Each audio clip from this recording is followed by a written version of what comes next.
big sky, big potential. In association with Mills and Reeve, this is Eastern Promise. Achieving more together. Welcome to the Eastern Promise podcast, exploring the full potential of the East of England. I'm Mike Rigby, and this week we bring you the highlights of our live event, Future-Proofing the East of England's Heritage.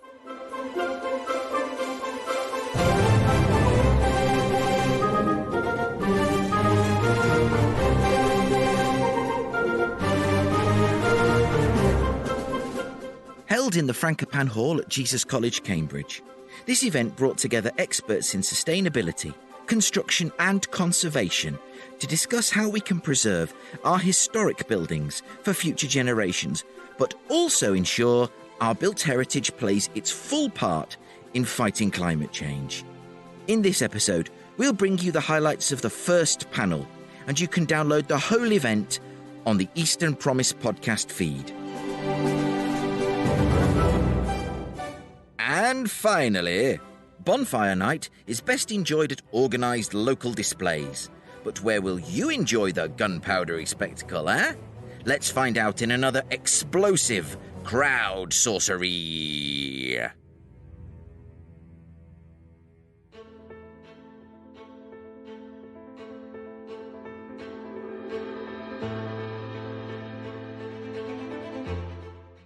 Wherever you are in our region, be it Huntingdon, Harleston or Halesworth, there's no denying that the heritage of the East of England is embodied in its historic built environment. That includes everything from historic town and city centres to many civic buildings, private homes and business premises. That's a lot of buildings, all of which are difficult to heat, require power and hot water. And I'm sure, educated lot that you are, you already know where I'm going with this. The carbon emissions resulting from that demand for power and heating are sizable, but knocking down those buildings and replacing them with glorious steel and glass edifices with every known tool of sustainability at hand overlooks the huge amount of embodied carbon these buildings already represent, to say nothing of the fact that many, if not most of these buildings, are fundamentally connected to our sense of place and community well-being.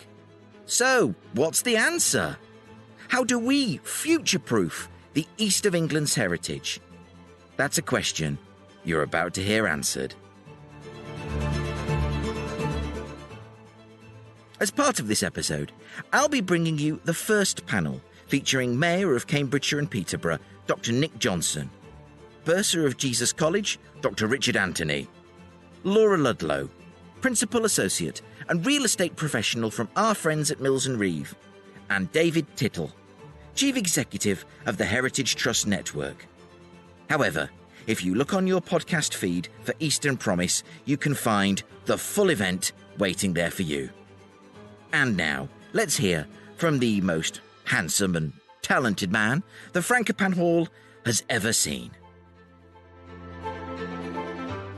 From the right, I'm going to... You obviously already know Dr Anthony, but can I ask David to introduce himself to you? Hello, I'm David Tittle. I'm Chief Executive of the Heritage Trust Network.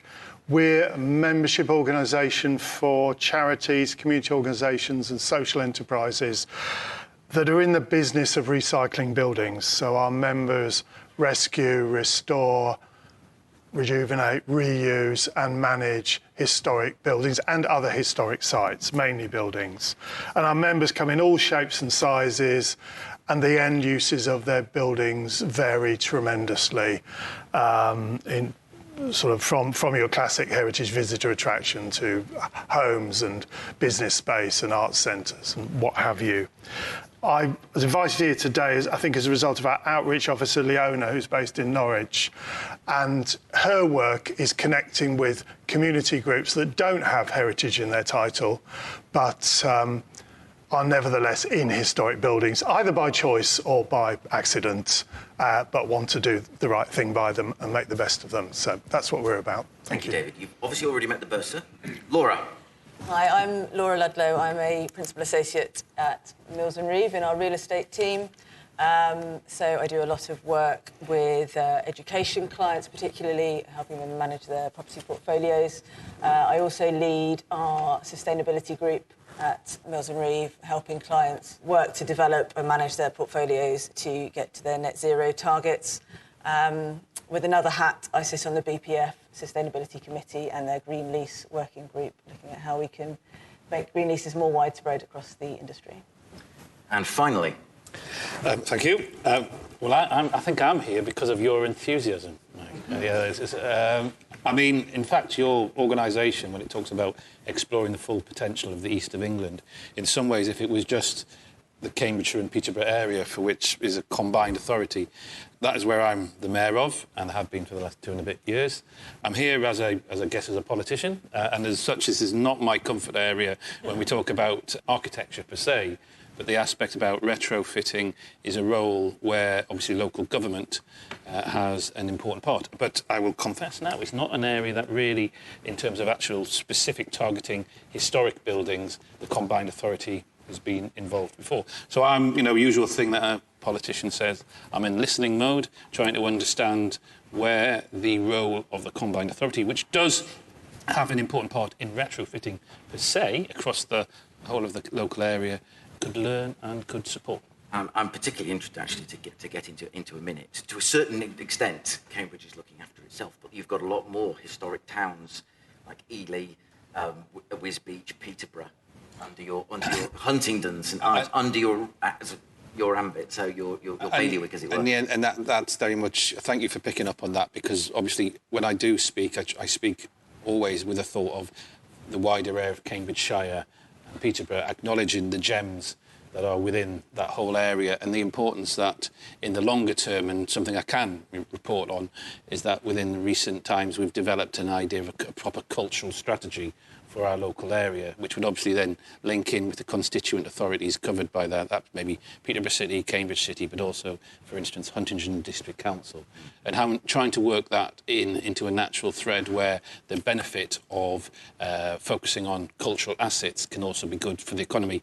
Ultimately, in terms of devolution, the Combined Authority 6 years ago was set up with the idea of doubling GVA, making the economy grow. I mean, it's very much the narrative at the moment, making the pie get bigger. But unfortunately, in this area, often it's kind of follow the big hitters. So investment in biotech, AI, agri-tech, life sciences. And that's all very well and good, and they may well bring a lot of money into the local area, and that's good for the economy. But it's not from necessarily a position of strength, but it's a recognition that cultural assets also can drive the economy as well. Absolutely. It was interesting to see that that's something that came out of the Labour Party conference, looking at cultural infrastructure strategy. But I'm going to ask, you'll all notice the triangular graph above us, the chart above us, which was provided by Dr Anthony. I've heard lots about how Jesus College has a wonderful story to tell. Could you just indulge us and tell us the story? So, first thing I should say, it's always a team effort, and I'd like to, the domestic bursar, Stuart Websdale, and I work very closely together to deliver, in fact, a decarbonisation as part of a holistic strategy, because the goal is net zero. That's what it's about. And we're developing the means to do that across both our operational estate and our investment properties, and that's all in and around Cambridge. And the first thing you need to do is have a policy. I know that sounds very simple, but you need to get all your stakeholders together around some agreed aims, and we have a sustainability strategy and a responsible investment policy.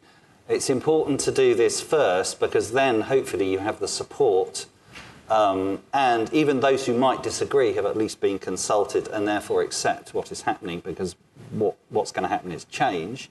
And in a place like a university, where there is constant questioning and intellectual curiosity, that's essential. So we got our policies agreed in 2020. We have discovered since then that it is getting to net zero is going to be incredibly hard and potentially very costly. And anybody who says they can do it quickly is either not being truthful or is doing it in a way that effectively cheats by using offsetting. So to drive forward change, we established a decarbonisation working party on which staff, students and academics are representative. We found the energy hierarchy, which you see above you. Many of you will probably recognise it as a rather useful tool, particularly when engaging with our stakeholders, who are, after all, the users of our buildings. And we're not a heritage organisation. Our aims are about education, research, learning. But the environment we work in is a heritage one. And it allows us to focus on what's going to have a real impact. And there are some really simple messages that you can get across from using the energy hierarchy. Firstly, you need to think about energy demand reduction. And that is about building use and individual behaviour. So it's about when you turn the heating on, what sort of controls you have on energy use, especially heating, and getting the whole community to think about their role in the consumption of energy and giving them the tools. Yeah, so we are just launching our A to Z of sustainabilities. I think about to go on a website. Yes, Stuart's nodding, that's good. At one level, this is a bit glib because, of course, going through A to Z, there are some things that are more important, some things that are big, some things that are small, but I can't emphasise the importance of getting buy-in and getting everybody involved. Again, we found this a really helpful and useful way of getting that across. And this has very much come sort of ground up as well, bottom up.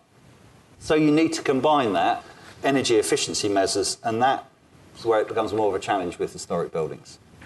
Because that can affect the fabric and design of buildings. So, the classic example is the use of double or secondary glazing. It's one we're all probably familiar with. Retrofitting exterior doors to open staircases, we actually have quite a lot of those. It's actually quite difficult because they are heritage buildings. Insulation is another option, and again, it has its challenges. But ultimately, we all know we have to degasify.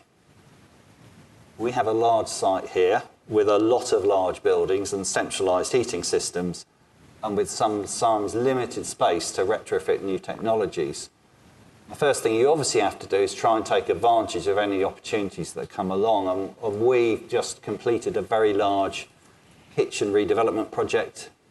I have built the most expensive kitchen extension in the world. I won't tell you how much it costs because it is, but it is unbelievable.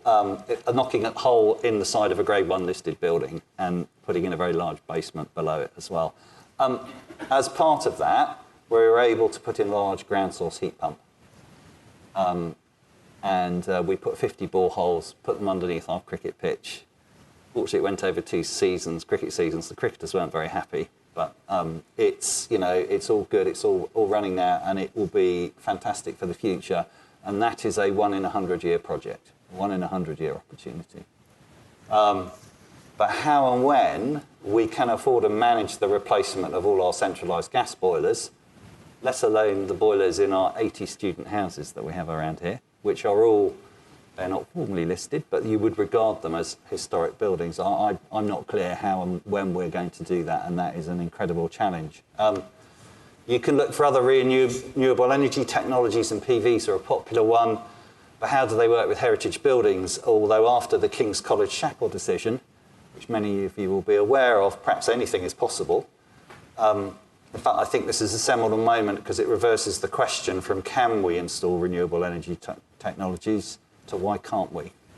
My view is that we need to have a complete rethink of how we approach design and planning so that sustainability is at the heart of everything we do. And so one of the first things I think you do if you're ever going out on a project is you should have a sustainability brief from day one. And as for planning, I think sustainability should not just be one voice in the room amongst the officers and consultants. It should be embedded in every decision that is made, and everybody is thinking about it because that is the only way that we can get to net zero. And then, as the triangle shows, we're left with a residual level of carbon emissions. And this is, I've got, if you go on to the next slide, this is just illustrative. Apologies to Max Fordham. I think they might be in the room. I pinched them out of one of their reports. So just take it as illustrative. This shows what happens to our buildings on our operational site when you electrify, you get rid of all the gas, and you've still got a bit left. And it's very difficult to get rid of that. So you end up with a conversation around renewable energy offsite and offsetting, and the latter's problematic. I think if you're going to do that, you have to try and do it yourself, effectively insetting, or doing it with somebody else who is near to you, you know them very well, and you know that they're committed to the long term. And there's also the cost of all this, and I definitely don't have the answer to that. I'm feeling a bit more positive because we are involved in discussions around the city heat network, which some of you, again, may be familiar with, basically having a network of energy across the city for heating and hot water, and I think that is probably the real solution that we're going to have to look to. Thank you, Anthony. I want to come to David in a minute, but first, Laura. Obviously, Jesus College, Richard mentioned student accommodation, and they've obviously got a property portfolio. I want to invite you to sort of comment on that and sort of the key legal issues around decarbonising heritage, particularly when that heritage is in use with tenants and so forth. Thanks, Mike. You're welcome. The most pertinent thing, I think, for what Richard was saying, is the bringing all your stakeholders on board early and getting that sort of collaboration going, because that's the only way that anybody's going to get to net zero is by working together. And from a sort of landlord and tenant perspective, that's a real shift in mindset from how historically the relationship has been. It's always been quite adversarial.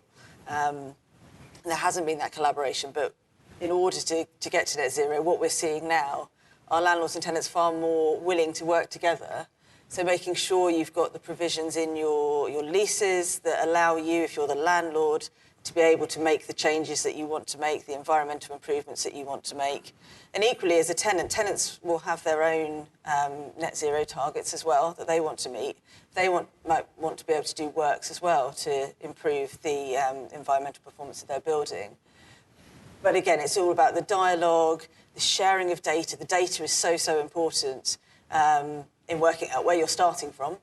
You wouldn't have your chart like that if you don't know where your baseline is, and how what you're doing to your building is getting you, hopefully, in the right direction, or if it's not, what you can change in order to make sure it does. Richard was saying about getting sustainability as the sort of undercurrent that runs through all decision-making on a project, and getting that in right from the start, and not sort of doing your design, working out your project, and then thinking, oh, well, we should have had a sustainability consultant, and getting them in as a sort of an add-on. It's for everybody involved in the project to really get that input in right from the start. And you can do that from a legal perspective, as well as looking at your leases and your property documents to make sure there are no restrictions on what you want to do. We're also doing a lot more work in our construction team with our construction contracts. So putting provisions into our construction contracts about, as you've decided what you're going to build and what targets you want that development to meet, how you make sure that your building contractor and or your professional team work together with you to meet those targets as well. I mean, that's such an obvious point, but it's something that doesn't always get factored in the way it should. And I'm going to come to Nick in a moment just to ask him about the way that political leadership can help embed these things. I know it's in some circles that it's not the buzzword of the moment, but I think I'm safe in saying that if the assembled here didn't think this wasn't important, you wouldn't be here. So, David, can I just ask you to reflect on what you've heard so far? Certainly, yes. Our members are very interested and very keen on this area, not least because of the recent energy price hikes, which has focused many people's mind, given people a very practical reason to engage with energy efficiency. But not just because of that, because they are charities and social enterprises. They have that wider remit. They have those values that they want to be socially useful, and also because funders are asking, what are you doing about this as part of your projects, and so on. So I'd just like to begin, though, by saying we shouldn't beat ourselves up about being in drafty buildings, because we're the good guys. By recycling buildings, we're saving embodied carbon, and that's a tremendous thing to do. It's a good thing with each building that we do that with each building that we retain. But it's also a good thing because it helps to shift the paradigm. away from the idea that we always demolish and rebuild. And we're also, in doing that, creating local facilities, enabling people to live, work and play locally, reducing travel, which takes the strain off road and rail, means less need for additional infrastructure, which is also carbon heavy.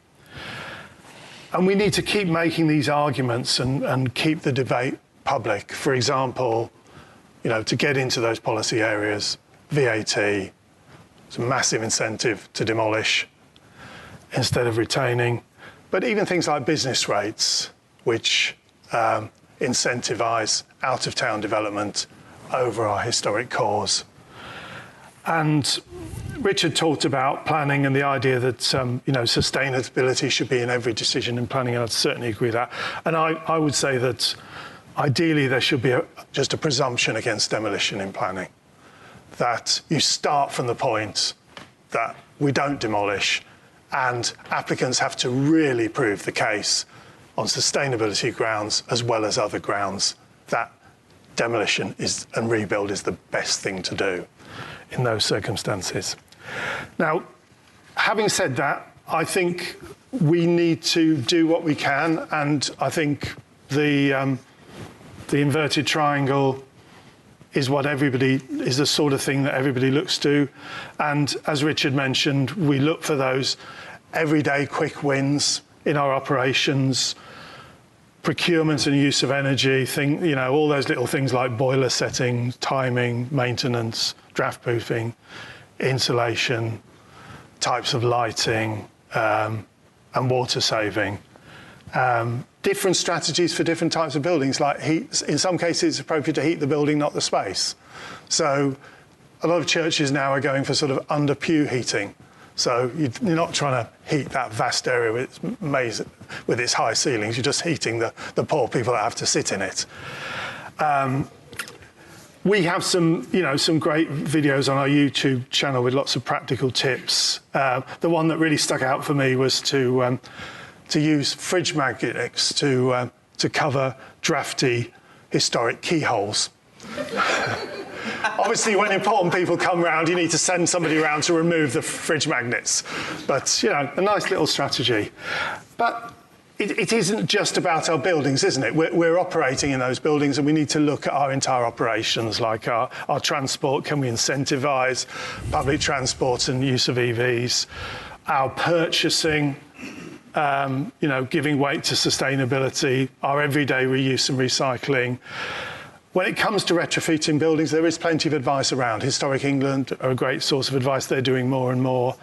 And as Richard says, when it comes to those opportunities for renewables, they are limited, and they come at certain points that we need to grab the opportunity. And often with historic buildings, it's when we're doing those things like a contemporary extension or an enabling development that we can do. I was involved years ago in a restoration of 6 medieval cottages in Coventry, and we created a bit of sort of a new build at the back, which was on the footprint of the old back extension, and we managed to get solar thermal water heating in there, as well as rainwater harvesting for the building. So you just take those little or big opportunities when they come. Mike, I agree absolutely with what you're saying about parliaments. Yes. One of the first interviews I did was with George Freeman, who's Mid-Norfolk MP. He wasn't at the time, but he is now a Minister for Science. And the last question I always ask when I've interviewed MPs is, which other MP would you most like to be stuck in a lift with? And we talked about how the state of the building meant that wasn't an unlikely occurrence. And, he sort of cheerfully said, a huge chunk of masonry only just missed the chief whip yesterday. So, all right, OK, that's an everyday occurrence in a workplace. Nick, you can't do anything about VAT. Nope. What levers are available to you to sort of change the conversation on the lines that the rest of the panel have outlined? I have to say, as I was listening there, I was thinking, where am I going to go on this? I was thinking that too. So first of all, if I was put into the sort of the big politics of it, what is coming down the line, as far as I understand, from at a national level, is more devolution. So the idea of metro mayors, there's 10 of us now, but ideally possibly coming out in the autumn statement is an acknowledgement that devolution, and the best examples would be, and going cross-party, would be Andy Burnham in Greater Manchester and Andy Street in the West Midlands. And I think they are seen and held up by different political parties as actually promoting their local areas and doing a good job of it in terms of promoting growth, economic development. And as such, I would love to follow in those, their examples. So you need more devolved powers. You talked about business rates. At the Combined Authority level here in Cambridgeshire and Peterborough, I have no access to that sort of fiscal raising powers. But being a mayor that I think I want to be, and a mayor that I think would be good for the Combined Authority area, the fact is that if you then had control over that kind of power of devolution, you might be able to be very specific about how you benefit certain areas and others, so the importance of heritage and culture and how you then kind of apply your business rates could be the immediate thing. I don't have that power at the moment. What we do have, to some extent, is a control of the adult education budget, and with adult education budget working with local businesses, there's an expectation that we, look at opportunities that are coming down the line. This is an opportunity. Yeah. How much it is being seized by local authorities, be they at a district council, at a county council level, or indeed at a combined authority level, I think is open to question. I see it as a great opportunity. I mean, I've got so many notes here which were kind of how difficult it is to do, but what potentially, what could be the benefits. And if I think about elsewhere, not actually in a combined authority area, one perfect example of an adaptive reuse and economic revitalisation would be the Peace Hall in Halifax. And I don't know if any of you have been there, but I visited Halifax a long time ago with a very good friend of mine, long before it went through this whole process. But that's a perfect example, which is now heralded in the north of England as a great place to do music concerts, but it's a whole idea where they've got office space development. Now, I'm not suggesting that would be right for Jesus College, but there's lots of examples in Cambridgeshire and Peterborough by focusing on that. We can make more of our cultural assets, and at the same time, once in 100 years, make sure you retrofit them in the right way. Mm-hmm. We can do that. We have access to some budgets, mostly around the skills agenda, where we want to encourage people to skill up in those, into terms of retrofitting and have the expertise as different technologies come on. That's good for growth. You see it as an area. Taken away from here, I think I will be going back to the teams that work with a South East Great Net Zero Energy Hub. I said, do we have a group? Do we have a specific team that focuses on the retrofitting of heritage buildings? I don't know. I don't know. This region is so rich. I mean, 650 churches in Norfolk. It's the greatest concentration in the world of religious buildings. And the heritage buildings in across your patch, your constituency. What an amazing resource. Even sort of the towns we think of as run down and perhaps not need some help. They've got amazing heritage assets that can be really part of that regeneration. I just want to come back to look, because I see it in your notebook, and I'm sorry to have very rudely gazed upon it, the dread 4 letters of NPPF. Now, one thing I wanted to ask you, and I hope this isn't, I'm not going to put you totally on the spot here. One of my concerns about the NPPF is, and I admit I'm probably one of the least informed people in the room on this, is to what extent is that viewed as the base minimum of what we can do, and what extent is it kind of like people trying to say, well, no, it's not in the NPPF, we don't have to do it. What's your experience of that?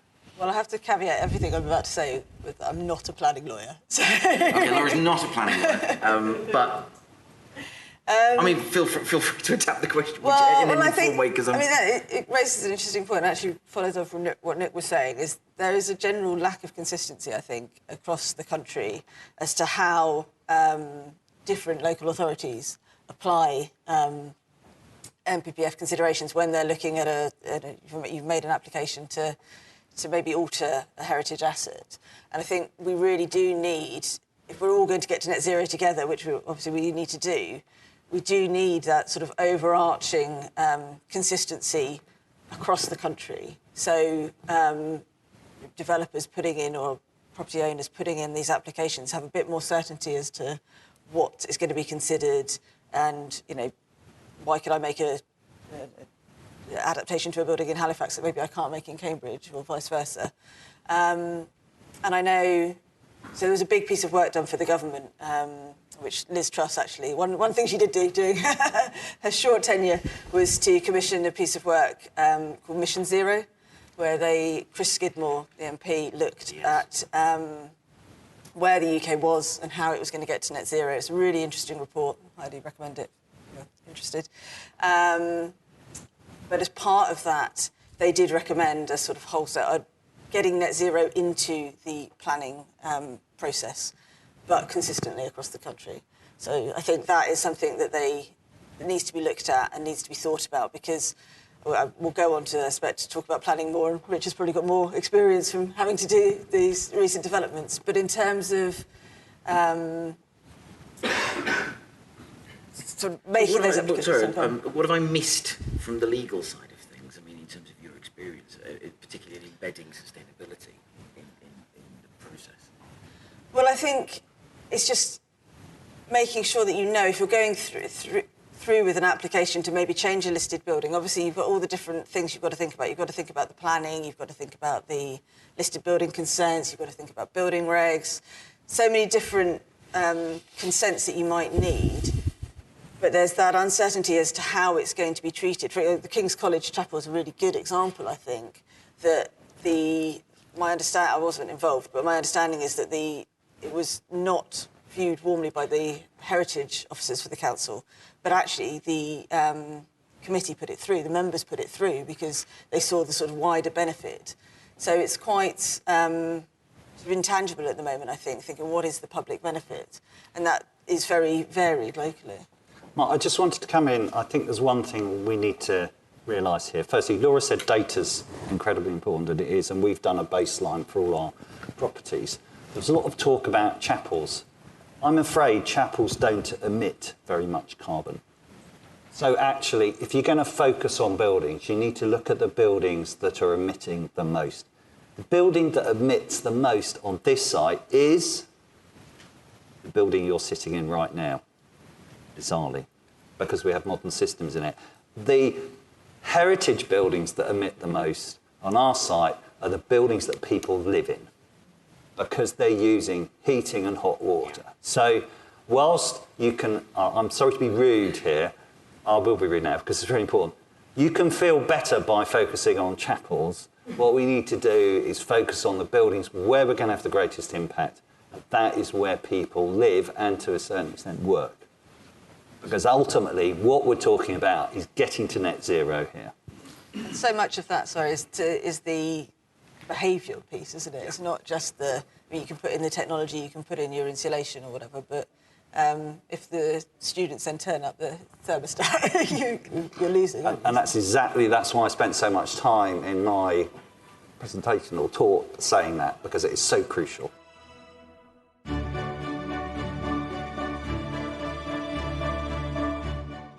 My thanks to the speakers, the audience, the amazing team at Jesus College, our very good friends at Mills and Reeve, all our exhibitors, and way up in the box, with Kyle from AV, our very own Darth Vader, Engineer 49.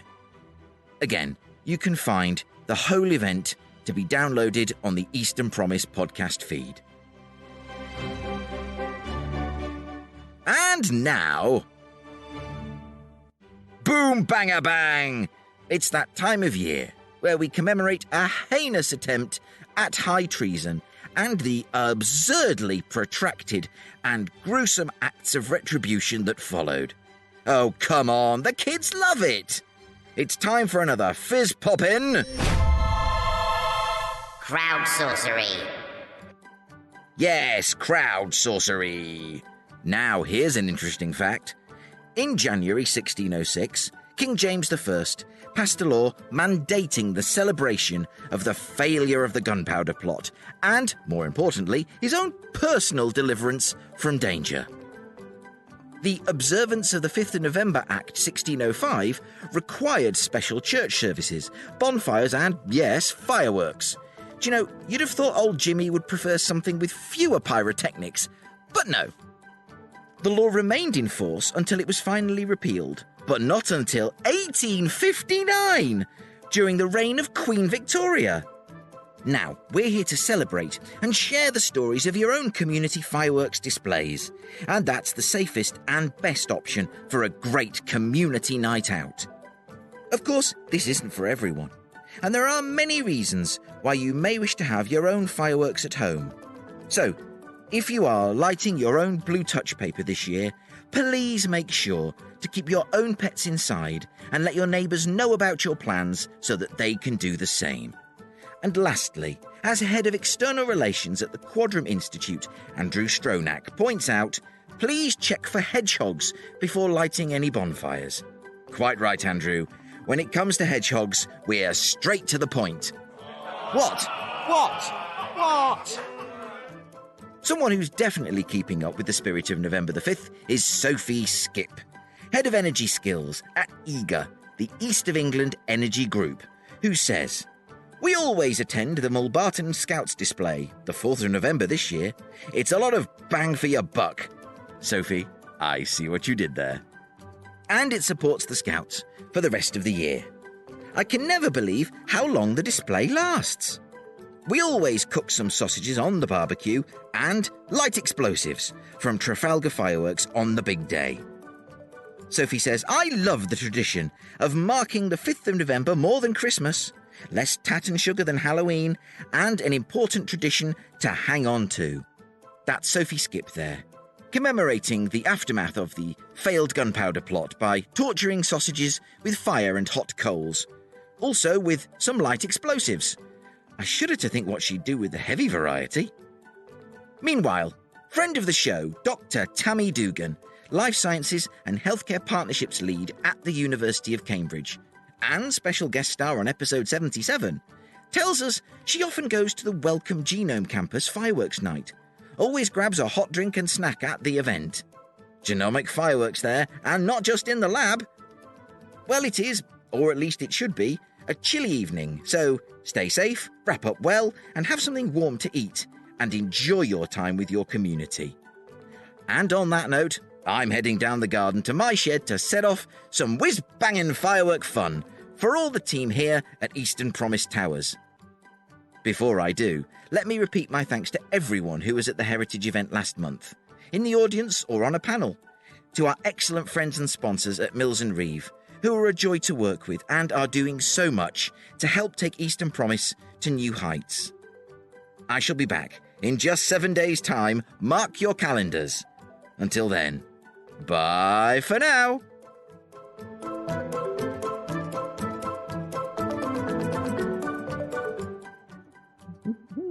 Right, okay, here we go. Okay, that's the paper lip, and, I've dropped the match. Yeah, I've dropped the match!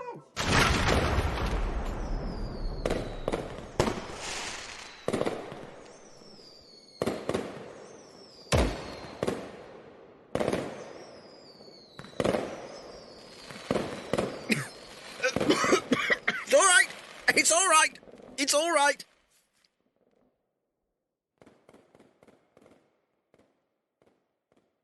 Eastern Promise is a Priors-Croft production in association with Mills & Reeve, achieving more together. To hear other episodes of the Eastern Promise podcast and to find out more about what we do, go to our website at easternpromise.org.uk.